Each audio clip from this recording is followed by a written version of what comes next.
Ao domingo viajamos no Bom Dia até à última fronteira e hoje falamos de galáxias distantes e de nuvens próximas.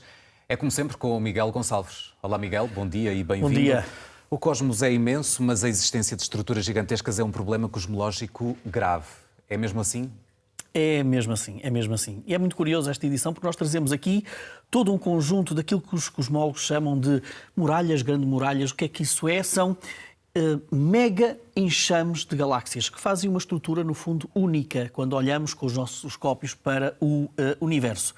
Há várias, o que é em si também um problema, porque em cosmologia reina, no fundo, aquilo que se chama o princípio cosmológico, que diz mais ou menos o seguinte: quando olhamos para o universo nas grandes escalas, ele deve parecer simétrico, deve parecer homogéneo. Por brincadeira, podemos dizer que aquilo que vemos do lado esquerdo deve ser mais ou menos aquilo que vemos do lado direito, ou este, ou norte, ou sul. E, portanto, a existência de estruturas muito grandes, imagina, de um lado do universo, mas que não têm contraparte do outro lado, então isso é um problema cosmológico que não encaixa bem naquilo que é a teoria do Big Bang, que é a melhor teoria que nós temos hoje para explicar a evolução do universo. Ora, isto é muito interessante porque ao longo destes 14 anos da última fronteira, nós já demos conta aqui de várias estruturas de grande tamanho que foram descobertas. Por exemplo, falámos de uma estrutura como chamada o Quipu, que mede cerca de 1,3 mil milhões de anos-luz de diâmetro, ou seja, enxames de galáxias estão ligados ao longo, parece uma linha de 1,3 mil milhões de anos-luz. Falámos também, por exemplo, da grande muralha de Sloan, 1,37 mil milhões de anos-luz, ou o arco gigante de 3,3 mil milhões de anos-luz de diâmetro. Tudo isto nós falámos aqui. E é muito interessante que há cerca de 10, 11 anos falámos aqui também de uma outra estrutura chamada a Grande Muralha de Hércules Corona Borealis. E dissemos na altura que isto é verdadeiramente assustador. Estamos a falar de algo com 10 mil milhões de anos-luz de diâmetro. Em termos cosmológicos, algo que tenha mais de 1,2 é um problema gigantesco. Qual é agora a atualização que temos sobre esta Grande Muralha de Hércules Corona Borealis? É que, afinal, António, ela não tem 10 mil milhões de anos-luz de diâmetro. Os dados mais recentes dizem que são 15 mil milhões de anos-luz de diâmetro. Como é que os cientistas chegaram a este valor? Eles conseguiram, no fundo, verificar, medir melhor o número de explosões de raios gama. O raios gama é a radiação mais poderosa que existe no universo. É, por exemplo, quando uma estrela de grande massa colapsa por um buraco negro, é quando nós temos um choque de estrelas de neutrões, também dá origem a explosões de raios gama. E, portanto, eles conseguiram ver estes raios gama que são extremamente brilhantes e, portanto, são uma espécie de grandes holofotes e contaram todo um conjunto enorme de explosões de raios gama ao longo de uma estrutura única. Lá está a nossa amiga Grande Muralha.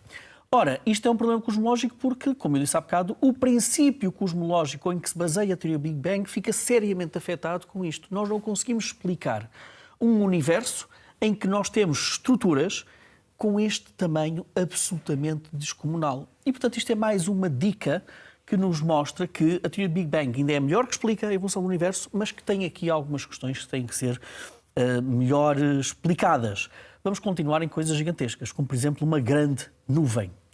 As nuvens interestelares, ou seja, as nuvens que existem entre as estrelas, elas são muitas, são muito frequentes e ainda bem que elas existem. Muitas delas são autênticas maternidades de estrelas. Estão rodeadas de oxigênio, de monóxido de carbono, estão rodeados de todo um conjunto de gases que são fundamentais para a criação de novas estrelas. E agora uma nova investigação, pela primeira vez, olhou para o que está à volta do sistema solar através do ultravioleta, comprimento de onda do ultravioleta, descobriu que Eos, como mostram estas imagens, é uma enorme nuvem molecular de hidrogénio que está próxima do nosso sistema solar. Ela está dentro da chamada bolha local. O sistema solar, neste momento, orbita, está dentro da chamada bolha local, que é uma grande cavidade que existe no espaço, cheia de gás, e que nós conhecemos há já algum tempo. E agora esta investigação diz que Eos, esta grande nuvem molecular de hidrogénio, aproxima-se do nosso sistema solar. Eu sei que lá em casa muitos devem estar preocupados a pensar, será que isto vai afetar o sistema solar, a Terra e isso tudo? Não vai afetar, até porque muito provavelmente esta grande nuvem molecular deverá evaporar-se dentro de 6 milhões de anos, coisa pouca, obviamente em termos cosmológicos, e, portanto, não nos vai afetar. Porquê é que isto para os astrónomos é um doce extraordinário a descoberta desta nuvem? Porque é a nuvem molecular mais próxima que nós conhecemos. é, no fundo, o combustível de estrelas mais próximo que nós conhecemos e, portanto, com os nossos telescópios nós agora conseguimos fazer melhor isto que estamos a ver nestas imagens, que é modelar, no fundo, esta enorme estrutura que se aproxima de nós. Muito bem, Miguel, avançamos agora para a química de uma explosão famosa. Queres revelar tudo? Quero, e vamos começar por ir até ao dia 27 de dezembro de 2004. Estávamos todos a comer a roupa velha, ainda do Natal, do Natal de 2004. E é uma explosão muito conhecida pelos astrónomos. Porquê? Porque subitamente, nesse dia, os nossos telescópios que observam a energia mais poderosa do universo, lá está, raios X, raios gama, subitamente ficaram saturados. Isto é, receberam uma enormíssima quantidade de luz, muito, muito poderosa, e depois, graças a esses telescópios, nós conseguimos identificar de onde é que isso veio. De onde é que veio essa descarga energética descomunal? Veio de algo que está a cerca de 30 mil anos-luz de distância, ou seja, do outro lado do centro da nossa galáxia. Isto é importante, do outro lado do centro da nossa galáxia. E então conseguiu identificar uma magnetar SGR 1806-20.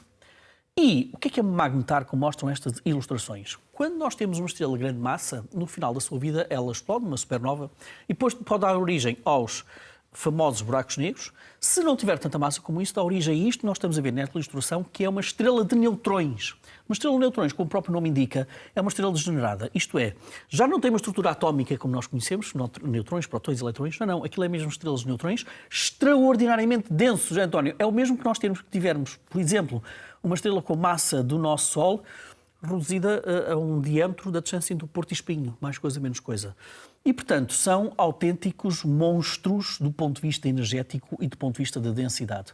Uma magnetar é um monstro destes que tem uma característica extra, que é, tem um campo magnético absolutamente poderosíssimo. Para teres uma ideia, se tu estivesses a cerca de 1000 km de um monstro destes, tu ou qualquer um de nós, os nossos átomos ficariam desintegrados por ação deste magnetismo terrível destas magnetares.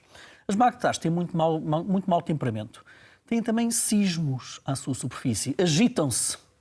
E o que foi registrado a 27 de dezembro de 2004 foi uma ligeiríssima agitação, um ligeiríssimo sismo à superfície desta magnetar. Para teres uma ideia, aquilo deslocou-se apenas 1 centímetro na superfície desse magnetar e isso desencadeou uma explosão, e agora é importante termos estes números. Em apenas 1/10 de segundo, libertou mais energia do que o Sol em 10 mil anos. Essa descarga energética percorreu o cosmos durante 30 mil anos, até chegar onde? Até à Terra. E nós conseguimos registrar isso. Foi uma explosão tão poderosa que afetou a nossa atmosfera. Este novo estudo agora diz o seguinte, diz que, para além desta explosão de raios gama poderosa, nós conseguimos encontrar noutras observações um registro de explosão, um registro de raios gama um bocadinho mais leve. E o que é isso? Dizem os cientistas que isso corresponde à síntese de elementos químicos mais complexos, mais pesados, como, por exemplo, ouro e platina. Ouro e platina. Quando olhamos para a tabela periódica, nós sabemos que a grande maioria daqueles elementos tem uma síntese no cosmos. Seja desde a altura do Big Bang, seja a explosão de estrelas de pequena ou grande massa. O que nos diz este estudo é que, e realça no fundo aquilo que já sabíamos, é que as magnetares, a explosão de estrelas de neutrões muito magnéticas, consegue também sintetizar este tipo de elementos químicos. Mas mais do que dizermos quais foram os elementos químicos sintetizados, portanto, ouro e platina, também nos diz outra coisa. Qual foi a massa destes materiais que foram sintetizados? Imagina o planeta Marte todo. A massa do planeta Marte todo em ouro e platina. Foi isso que foi agora alvo deste estudo, mas cuidado com as magnetares. Para fechar, Miguel, há um pedaço da história espacial soviética que está de regresso à Terra 53 anos depois. É razão para estarmos assustados?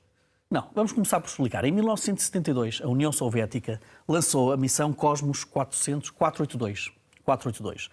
A missão dela, isto é uma réplica, isto é a Venera 8, isto era uma réplica, no fundo a Cosmos 482 é muito parecida com esta, e portanto a missão disto era chegar a Vênus. Não chegou. Não chegou à Terra, teve um lançamento falhado, ficou em órbita à volta da Terra durante este tempo todo.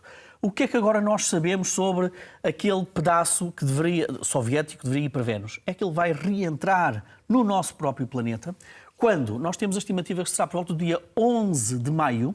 11 de maio é a estimativa mais recente que nós temos, 11 de maio por volta das 4h41 da madrugada, hora de Portugal continental. Mas atenção que a margem de erro é de mais ou menos 2 dias. nesta estimativa. E estamos a falar de um módulo com cerca de 1 metro de diâmetro, cerca de 495 quilos de massa, e este objeto foi desenhado para sobreviver a uma reentrada numa atmosfera muitíssimo densa, como Vênus. A nossa não tem esta densidade. O que é que isto quer dizer? Quer dizer que, muito provavelmente, aquele módulo que nós vimos até pode ser que consiga resistir muito bem na sua entrada na atmosfera e chegar à superfície da Terra quase intacto. Quase intacto. Isto é preocupante? Bom, as estimativas dizem-nos que ele poderá cair numa janela geográfica entre os 52 Norte e 52 Sul. É uma janela muito grande. Temos grande parte da população a viver nessa janela, mas é preciso lembrar que grande parte desta janela, grande parte da superfície é um oceano, são oceanos, são desertos, a probabilidade de cair em cima de alguém numa zona povoada é muito baixa, mas vai ser muito interessante seguir como é que esta relíquia da União Soviética da década de 70 pode chegar hoje à nossa superfície. Cá estaremos para acompanhar essa evolução. Miguel Gonçalves, obrigado. E um ótimo domingo. Igualmente.